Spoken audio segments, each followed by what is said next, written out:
Greetings! I'm Teek, and this is the show where I go over things that were of interest to me in the last week. Fortunately, I have a great many interests, so there's probably something for you here too. Especially if you've been clamoring for the Snyder Cut. For those that haven't been following the hashtag movement, the Snyder Cut refers to the seemingly mythical version of Zack Snyder's Justice League movie that he never got to finish. Snyder, who directed both Man of Steel and Batman v Superman: Dawn of Justice, had shot a considerable amount of Justice League before personal tragedy caused him to exit the film mid-production.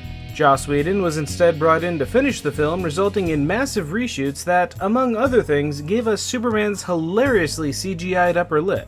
Not surprisingly, Whedon's finished product left some fans looking for greener grass, resulting in the call for Warner Bros. To release Zack Snyder's original version of the film in whatever unfinished form it existed in.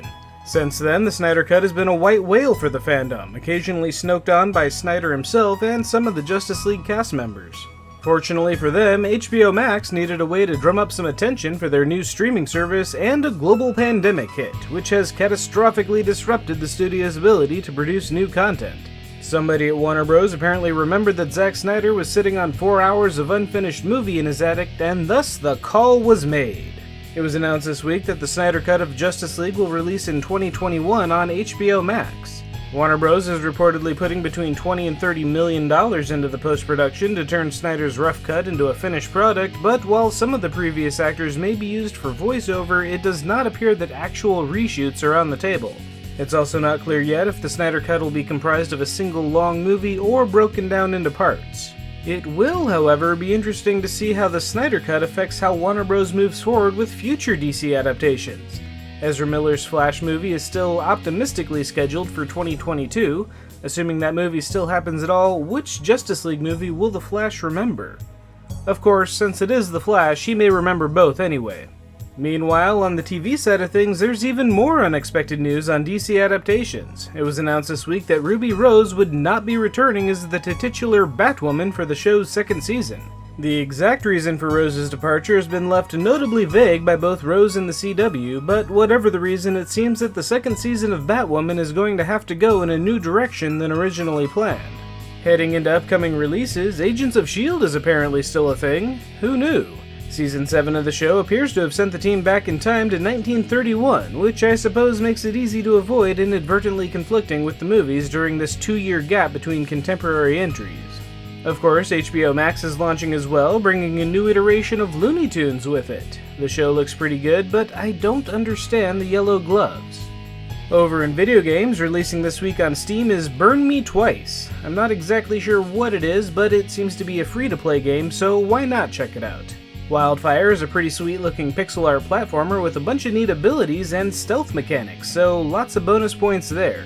Mists of Noia is another pixel art platformer. This one looks more Metroidvania-ish and is apparently procedurally generated with co-op play, so that's cool. King Sim is yet another retro-style game. This one's more text-based as you make kingly choices and try not to die, so basically an 8-bit choose-your-own-adventure. Inops is a more modern-looking puzzle platformer that puts you in control of a large blob that seems to be able to split into many smaller blobs. Dark Sails is a 2D action platformer that I'm guessing is a Dark Souls-style game set in a modern office building.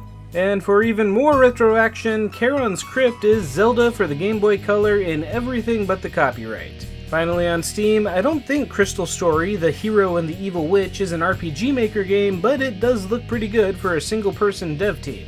Over on the Epic Game Store, Civilization 6 is this week's free game. If you've ever wanted to dip your toes into the series, well, you may as well start here.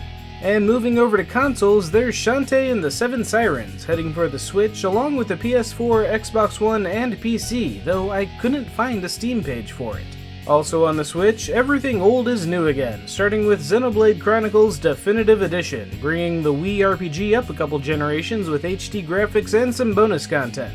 But it doesn't end there. 2K is bringing a good chunk of their catalog over with collections of Borderlands and BioShock, each collection featuring 3 games in the franchise.